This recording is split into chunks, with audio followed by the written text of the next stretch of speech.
If someone asks you why you're leaving, tell them. But don't tell them to convince them. Because if you tell them to convince them, you won't. You'll just raise these defenses that Brett referred to. You just tell them what motivated your decision. And you really have to be neutral and detached about it, and they might listen. If they don't listen, shut up. It took me a long time to learn the meaning of the biblical injunction to not cast pearls before swine. It's a very harsh injunction, and it's very apropos to this situation that you're in.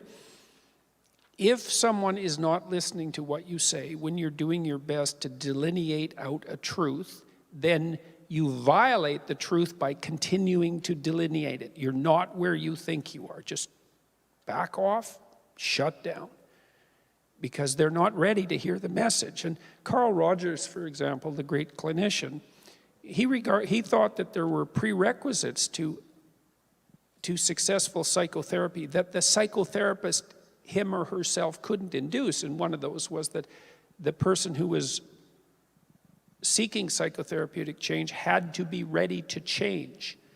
You couldn't take someone who wasn't ready to change and use psychotherapy to get them ready to change. They had to already have encountered that error that indicated to them that in some manner the jig was up and they needed to learn something.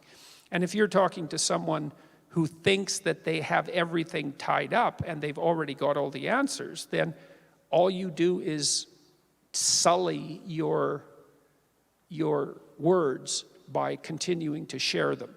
It's harsh, but that's how it is. Muster up your courage, take the pathway that you think will be least harmful to you, and if you're questioned, say why. But don't try to convince anybody, because all it'll do is raise their defenses.